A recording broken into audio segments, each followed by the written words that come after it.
Football season still in the early stages, many favorites have proven to not be so much the favorites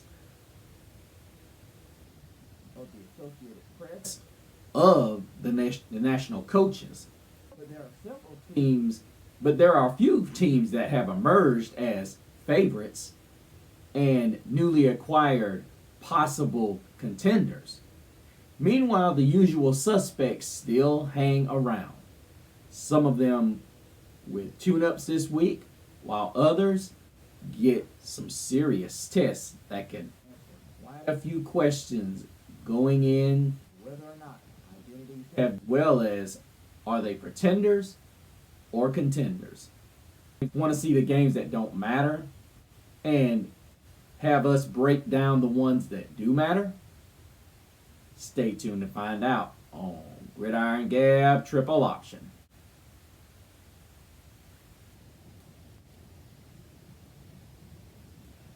Welcome back, Gabbers. Thank you all so much for joining us here on this edition of Gridiron Gab Triple Option. Of course, you're gabbing with the one and only Mr. CeeLo. And I hope you guys are doing okay. Just want to take a minute and help ask you guys to take a moment of silence with me, as this will be the second year of the passing of my dear mother. I just want to take a minute to tell you thank you, Mom. I love you and we miss you so much. I know you'd be proud of me right now. I'm finally doing what I've always wanted to do, and want all of you to take a minute to just take a moment of silence for my beautiful mom before we get into the show. And hope all of your moms and your relatives are doing great out there in the midst of another tragedy that took place. And I will take this moment as to say that no matter what your political affiliation is or what you believe, the whole purpose of my show and the things that we do here is just for conversation. Never get angry at a person for how they feel. Try to understand and have an open mind. Because the reality of it is, whether it's sports, politics, or just a plain old conversation, we can all learn something just by learning to listen. And even if it goes against what you think, maybe sometimes a little bit of understanding can maybe improve the way you think or feel.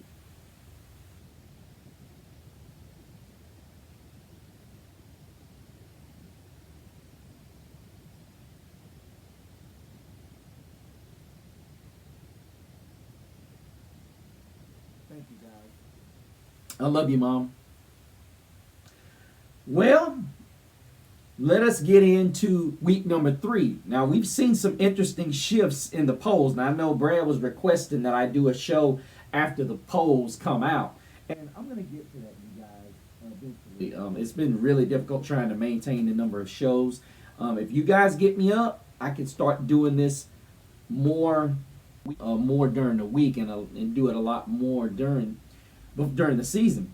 But guys, I'm going to tell you, I listen to a lot of analysts on there, and this SEC babble is getting on my nerves because there are going to be games that we're going to go through today. I had my buddy Brad call me, well, not today, but earlier in the week, and we discussed a few things. He's one of my football heads, and I have quite a few of you out there that I really love conversating with. And as I said, when we get this platform where I definitely want it, it's just going to be more than just my big mouth going at it. But get to a couple of comments that my man Brad yes, guys, listen, y'all got to keep up with Brad. Brad is just killing it right now. Nate, get in on it, man. And any of you others that are out there. Brad said Thank you, bud. I appreciate it. That's my mother. I appreciate it. You guys are also going through something, so I definitely, my heart goes out to you guys as well. I'm forgiven. What? I'm forgiven. Anyway, always the guy. Let's dabble into week number 3. Let's dive right on in. Shall we? Kind of like a big old vanilla wafer loaded, a vanilla wafer swarmed banana pudding. Don't that sound good?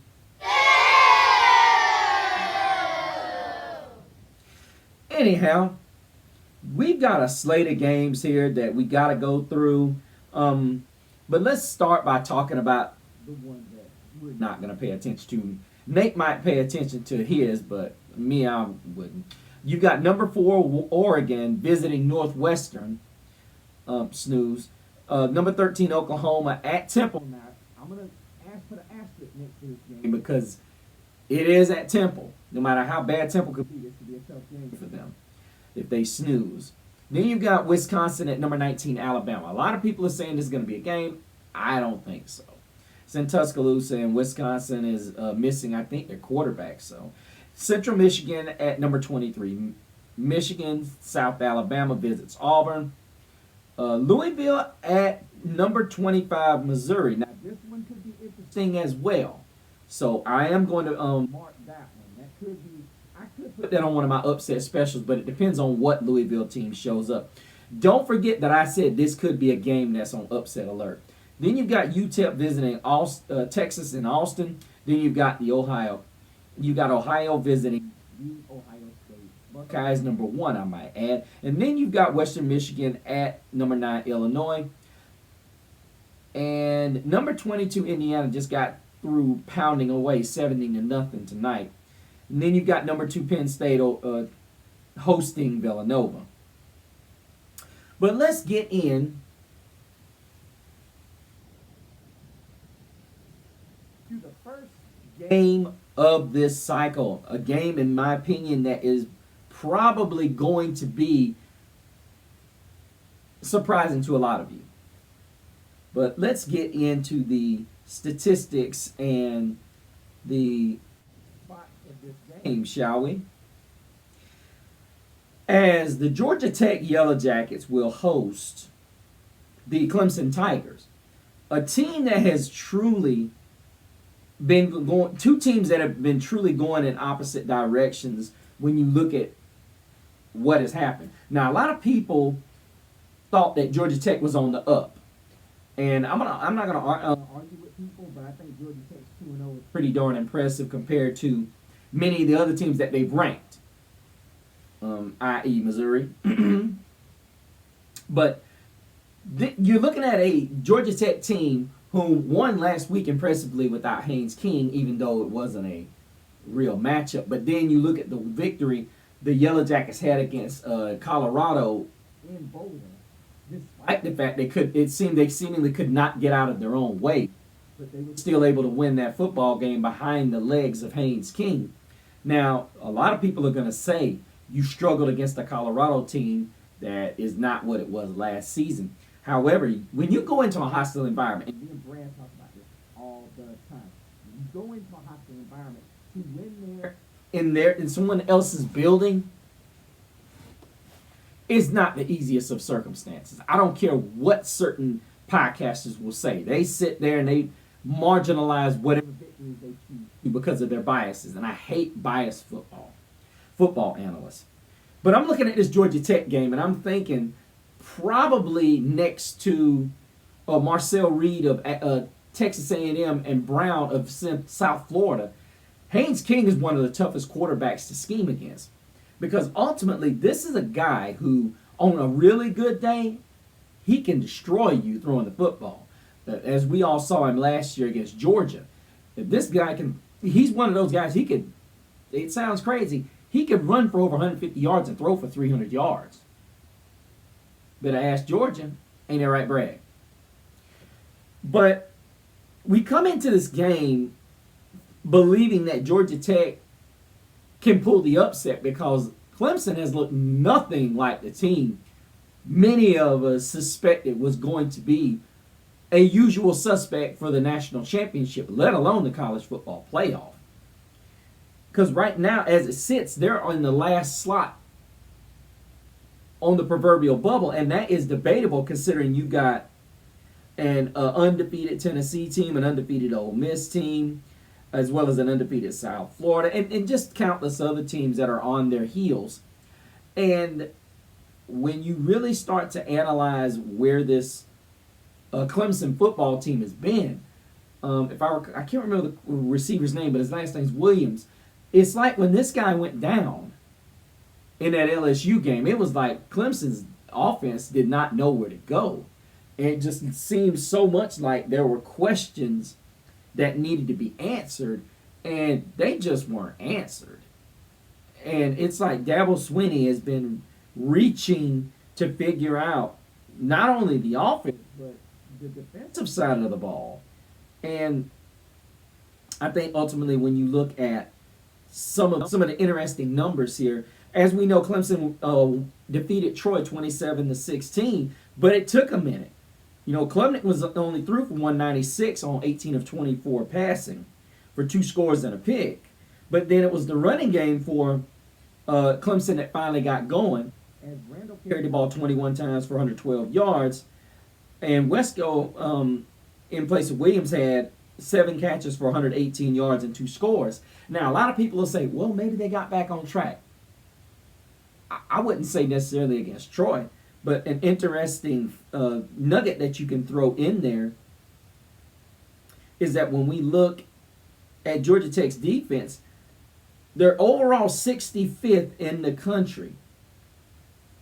And they're 59th against the pass, 72nd against the rush. So that does work in the Clemson's favor. However, they're 55th in scoring with giving up 16 points a game. But then the tough part about that, Clemson's offense is 120th in yards per game. 77 throwing the football and 128 against the run. Now, a lot of that has to do with the fact they played the LSU Tigers. Now, I'm not making any excuses. You know, the fact is that they did not show up offensively against the LSU Tigers. And you could question they didn't show up for one half against Troy. You do that against this Georgia Tech offense, and you're in a world of trouble. But the one thing the Clemson Tigers can hang their hat on is possibly Georgia Tech shooting its own self in the foot. They're 126th in the FBS, averaging 79.5 penalty yards a game, compared to Clemson's 43.5. So Georgia Tech is a team that has the potential to beat itself. They have the bad habit of doing that. And they are not very good with discipline. Now, I'm not saying they're overly under-disciplined, but the issue is when you make that many penalties early on, they cost you. We saw it in the Colorado game. You turn the ball over and you shoot yourself in the foot, give yourself long chains, give your opposing team first downs and second opportunities. That can't happen against Clemson. Now, probably the one nugget that the Clemson Tigers need to specifically worry about because of Haynes King. Tech leads the FBS in red zone scoring on 100% of its trips. That means that Georgia Tech Yellow Jackets may turn the ball over, but they don't hurt themselves in the red zone. They score. And if you're Clemson, you got to look at it from the standpoint, we need to keep the ball away from him. And you struggle with time of possession. You are 128th in all of college football in time of possession. You keep the ball an average of just about 25 minutes. That means the other team is right around 34, 35, 36 minutes. And a team like Georgia Tech, you go back to the Ramblin' Wreck. That's what they wanted to do, but they do it in a different sense now. With a Haynes King and that running game that they have, when you look at what the Georgia Tech Yellow Jackets want to do with Jamal Haynes. And the hardest thing for Clemson seems to be is getting off the field. And Cade Klubnik has not been the Cade Klubnik of what we're used to seeing. 426, 2 touchdowns, 2 interceptions with a sub 60% completion percentage. Now, he wasn't bad last week. He was over 70%. So that LSU was huge. And the way I see this game folding out is Haynes King. Now, he didn't play last week, as I alluded to, but ultimately, this is a guy that is going to be massive. And then you're looking at this Clemson defensive front that was not overly impressive, to say the least. And it's going to be very interesting to see with Haynes King being out and the mistakes that we saw in week 1 in Boulder. Are they going to rear their ugly head in Atlanta? And as I said, the ATL has a potential to be a very loud place and a difficult place for Clemson to play. I have seen Clemson play in their building twice. Now they've got to go on the road. The question's going to be is, can that defense travel? Now, a lot of people are going to ask, well, why are you giving Clemson's defense such problems? Their defense hasn't been that bad. Well, they've given up, they're 75th in the nation, giving up 327.5 yards a game. They're 98th stopping the pass. However, they are 40th against the run, only giving up 93 yards, and they're 56th in scoring. So you got two of the top scoring defenses in the country. But the difference is Clemson hasn't played Haynes King. Now, I'm going to say it from this. Do I think that Clemson has enough to slow down Haynes King and Jamal Haynes? Haynes. They do? Potentially. But I'm going to go ahead and tell you, I don't think they're going to do it. I'm calling for the upset in Atlanta. And dab out to my man B. Hodge. He's a Clemson fan. But I just haven't seen enough out of Clemson yet. Now, they could come out and wake up. But trying to do it in the ATL and Bobby Dodd Stadium is a tough place to try to do it. And these fans are going to be hyped. They're not ranked. They waiting to get that $50,000 fine. Or was it $500,000? Somebody in the comment tell me how much it is to storm the field. I think it's either $50,000 or $500,000. Either way, they'll pay that gladly if they can knock off Clemson.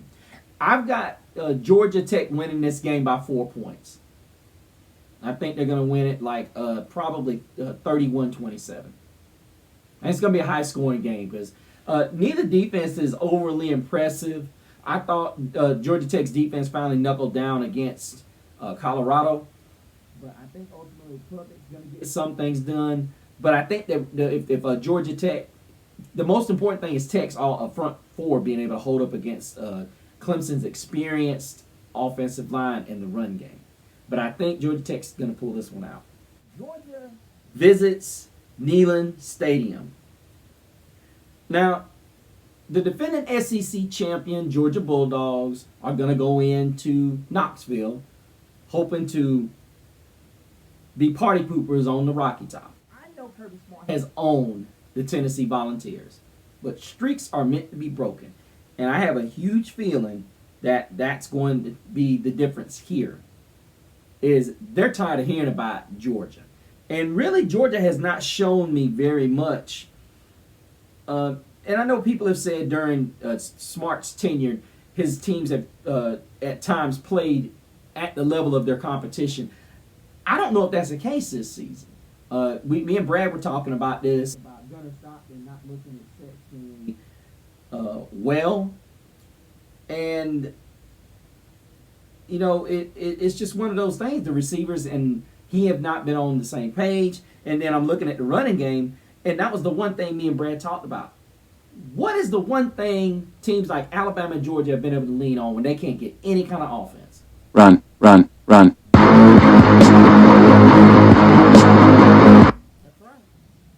They've been able to run the football and do some things in play action. I have not seen a running game that actually makes me quiver with Georgia. Matter of fact, we haven't seen any kind of continuity with that offensive line. Many of your powerhouse top 25 teams this year, you guys, have mostly new lines that they're trying to get worked in. Georgia's included. I think they lost 3 guys. Was it 3 guys to the NFL? And you can tell. But when the one thing I've seen since Kirby Smart's been at Georgia, is the dissipation of the running game. Georgia used to be one of those running back U schools. And now it's hard to tell what Georgia's identity is. But I will throw an interesting nugget out there that at Neyland Stadium, the Volunteers have won 9 straight and are 21-1 since the start of the 22 season. Their lone loss, Georgia. Stop the cap. I think what's interesting to note is that Neyland will be checkered out. They'll be in that orange and white checkered, making the stadium look pretty cool. I'm not a Tennessee Volunteer fan, but it's pretty cool when they don't just do like Penn State and do the straight up whiteouts. And it's just like, ugh. But I like this. I think it's amazing. And Tennessee defensive back Andre Turrentine says that the home crowd will help the defense. And that is true. This is ultimately the reason why I'm picking Tennessee to win this game.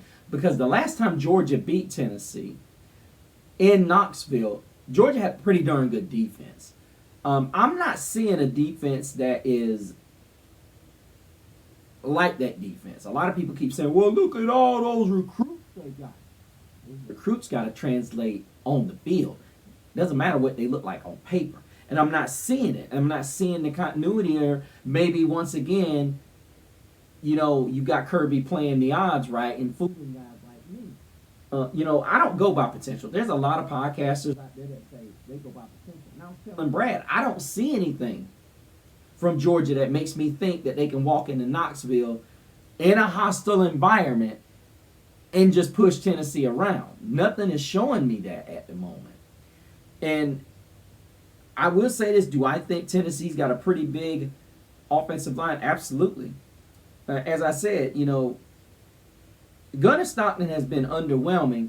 And, Joey Aguilar, the Tennessee quarterback, to me, he's not overwhelming either. He plays in the Josh Heupel system where, they like to get the ball out quick, spread you all the way out, and make your defenders make tackles in open space, which we don't know if Georgia's guys can do that given the level of competition that they've been each handed.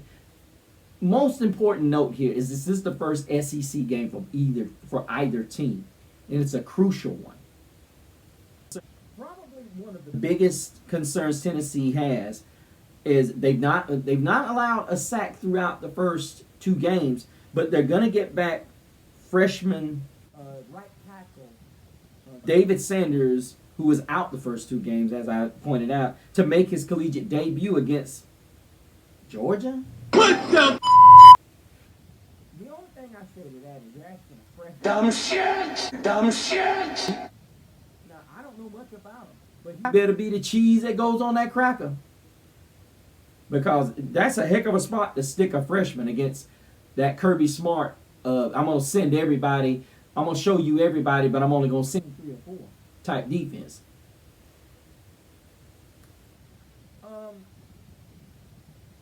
Probably the one thing that Georgia has to hang his hat on, they're saying that they have an elite secondary. They've got transfers in this secondary. I don't know where certain people say this is an elite secondary. Look, when you lose Malachi Starks, I get it. When you got Dalen Everett, Zion Branch, and KJ Bolden, maybe it's the competition that people are psyched about.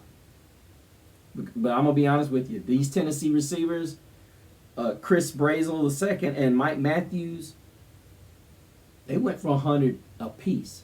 Now, granted, the competition ain't Georgia, but that is a major issue. Not to mention Deshaun Bishop, Star Thomas, and Peyton Lewis. Very effective Tennessee backfield. As we all know, Heupel uses the spread to basically run the football. And that's what he wants to do. That's what he encourages. He wants guys in space. They averaged 252 yards on the ground.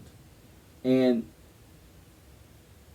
once again, Georgia's been very good defending the run to start the season. But quality of competition, the size of offensive lines, what they've had to face. We're back to Had to face. So all of those factor in my opinion. I think Tennessee is going to have the crowd on their side and going to stop We're gonna have to figure out how to play in a hostile environment. It's easy to sit there and play in your building. And this is one of the few games Georgia actually has on its schedule where they travel and for a meaningful game. But I'm gonna Go ahead and I'm going to say, like I said, Georgia hasn't shown me a lot on the offensive side of the ball. They haven't shown me they're gonna stop really. consistency with his wide receivers. So with that being said, I think Tennessee is going to wear down that defense, do just enough to keep Georgia out of it, and at the end, Rocky Top is going to pull their first victory against Georgia in forever. Let us get to the coup de grace, the game that all of us are anticipating is going to be a beatdown with the exception of me and Brad. South Florida, number 18, South Florida goes into Miami. And, you know, for what it's worth, me and Brad called, and I said this on the other show, we called South Florida's victory over Florida. Now, a lot of you are going to say, oh man, they ain't fixing to do that crap again. I'm not going to say what they are going to do. Because Brown is not only a good passer, but he's also dangerous with his legs. The guy's got 109 yards on the ground. I know it's 31 carries, but when you get a guy, and I'm going to be honest with you, when you get these defensive lines with guys like Bain from Miami, and you look around and you say, you got Messidor, these guys are very active, but at the same token, you add a mobile quarterback to it. I mean, we saw it, what C.J. Carr for Notre Dame was able to do to Miami running the football. Brown is dangerous with the ball in his hand. He ain't C.J. Carr. He's not going to look to figure out, oh, do I need to slide? I'm going down the wrong way. Brown's gonna take you long. He's gonna going to move on you, or he's going to pop you if you're smaller than he is. I'm not Sure what the defense of South Florida has. I like the way they contain the run.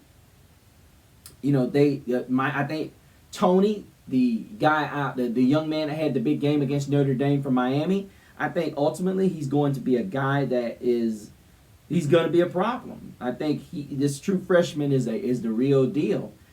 Unfortunately for them, I think he's going to be bracketed in this game. Ultimately, in every game that Miami plays someone that is in the top 25 or a really good team, Tony's not, unless they can come up with some creative ways to get him the football, he's going to be silent. South Florida's not going to let Carson Beck throw him open the entire game. They're going to make someone else beat them. But this is where Miami will have to win the game. Guys like Fletcher are going to have to run the football and run it effectively. That offensive line for Miami is going to have to with South Florida's defensive line. And what's deceptive is that this defensive line is not great, but they get the job done, as we saw against Florida and as we saw against Boise State. But a lot of people will say if Miami gets into a shootout with you, it favors them. This is a game I look at and say, you know, a lot of people say, oh, there need to be a shootout. I think they can run with just about anybody, even though people will sit and look at that Florida game and say, yeah, well, DJ Lagway did not look good, and a lot of the reason he didn't look good, that South Florida defense is pretty remarkable for the lack of attention that they're getting. As I said, you got Schuler, the linebacker for South Florida, with 21 tackles on the season. He's their leading tackler. But I think ultimately the way this game is going to go, Miami has yet to mess up turnover-wise. Carson Beck had a couple of throws in that Notre Dame game that should have cost him. I know this is not going to be one of those games where Miami gets snuck up on. I'm hearing people say that Miami's going to hang 40 or 50 and South Florida might score 20 points. Hey, if I'm wrong, clown me in the comments. Me and Brad both agree that we think South Florida is going to pull the biggest upset of the week.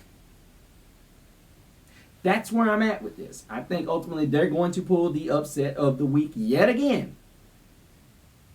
Not good for my Irish, but ultimately we win our game, we won't need it. As long as we keep winning, we won't need it. But I think Miami falls. I think Beck inability to refrain from the turnover. And this is not saying that he's a turnover prone. I think what it is when he was at Georgia last year, he had a lot of issues with guys getting open. And outside of Tony, there aren't a lot of guys in Miami that are capable of getting open. Just saying. And I think Brown's a guy that can hurt you. He's that multi-dimensional quarterback that can extremely strain your defense. And I don't think, and it's going to be interesting to see how gassed this defense is chasing him around. Because Florida certainly had issues with him. Once again, I've got South Florida pulling me upset. I've actually got it in a situation where South Florida wins like they did against Florida again. Run. I'll say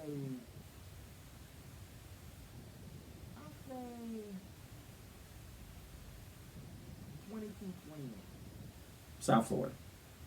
I'll mention these 2 games, but it's not going to be huge.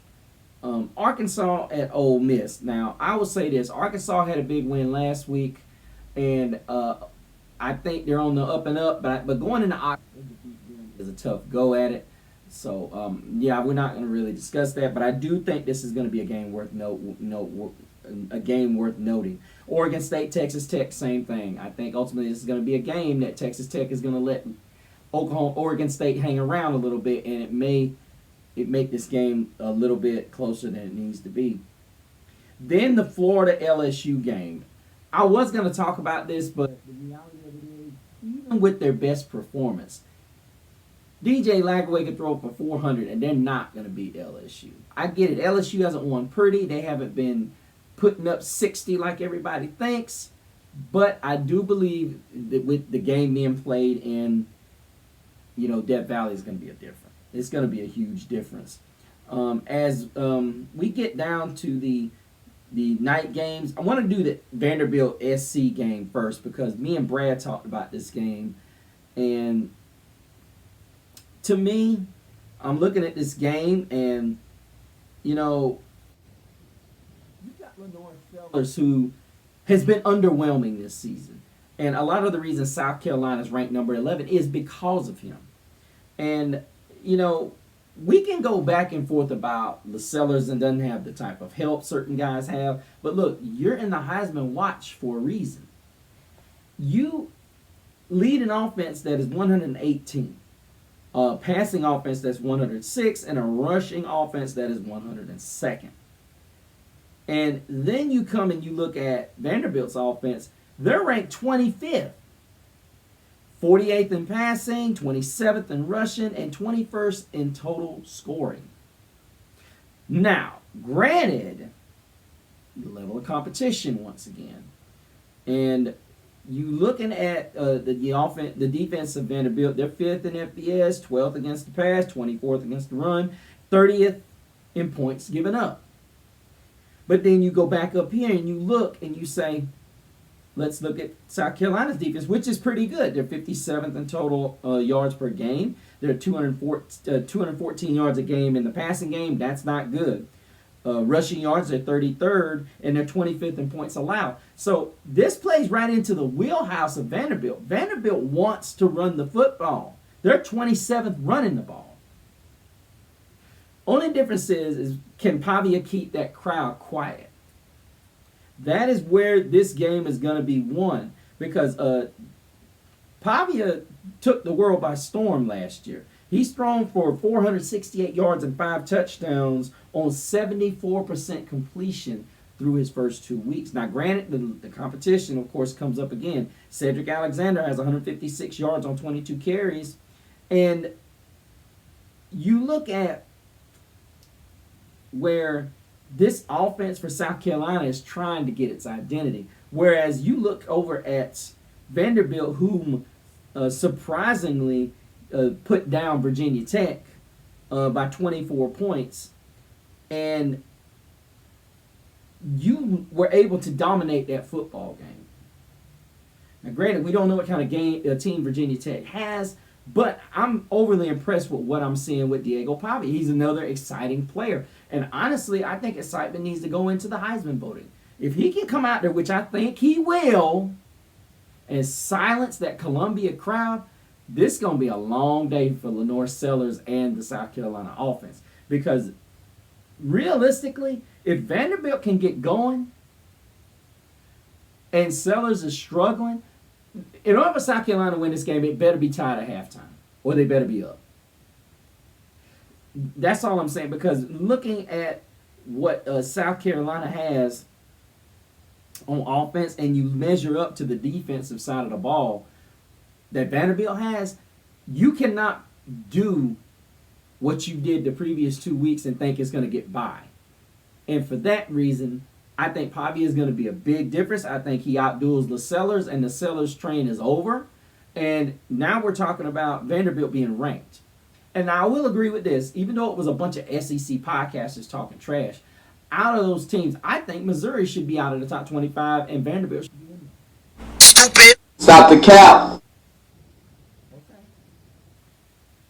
Finally, the Other nightcap that everybody's talking about, number 16 Texas A&M against number 8 Notre Dame. Come on, Brad.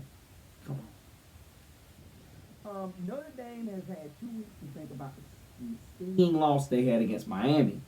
Meanwhile, A&M has been stonewalling several underwhelming opponents from Utah State to University of Texas San Antonio.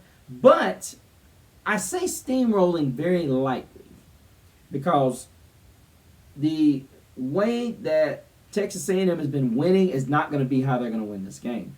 Marcel Reed has been very impressive throwing the football through the first 2 weeks. So,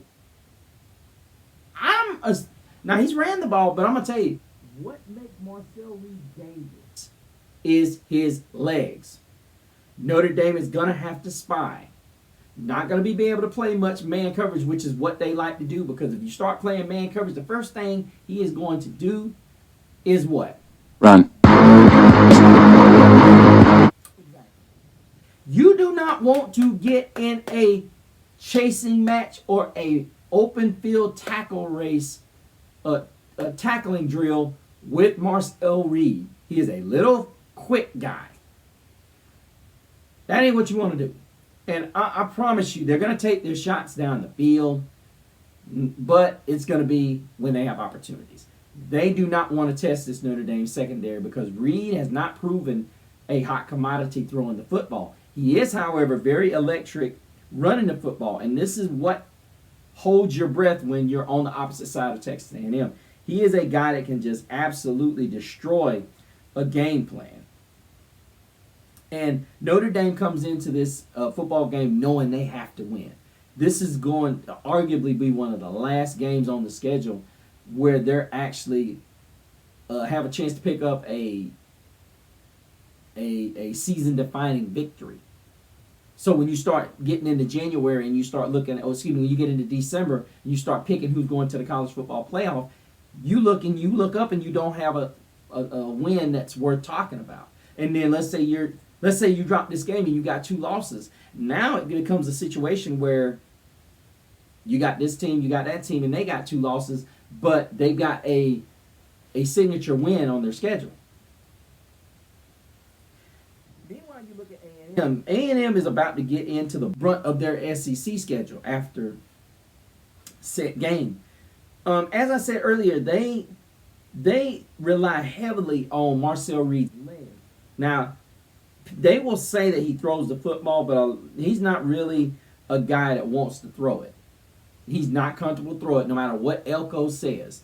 Saying he's matured, this, that, and the other. What does that mean? He's going to throw the ball away when somebody gets up on him, and he's not going to take the sack? He's got to show the world that he can handle a defense like Notre Dame's. Elko and his coaching staff are going to have to figure out easy throws. I imagine what we'll see is a lot of short screens. And Notre Dame's going to have to combat that. And the way I see Notre Dame combating that is dropping 8 into coverage, including 1 being a spy, and get pressure with 3. Hopefully that's not a formula that they continue throughout the game. I hope there are some things that they change. Maybe blitzing in the zone, if you will. So, in a nutshell, you got an A&M team who is looking to go 3-0 and make themselves serious, put themselves in the driver's seat with their SEC schedule coming up. But then you have a Notre Dame team who caught a lot of ridicule because Jeremiah Love only had 10 carries in this game when Miami really was keeping him in check. They were basically made a concerted effort to say, Jeremiah Love is not going to beat us.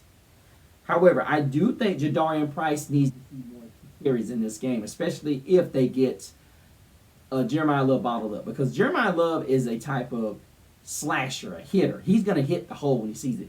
Jadarian Price is a guy that, unless the play is designed outside or it's just a straight up, we know where we're going. If it's what you call a zone read scheme, Jadarian Price is the perfect back. Jeremiah Love's not great for zone blocking. Jadarian Price has the patience to kind of look, because it always seems he's the one that patient, I'm about to hit it.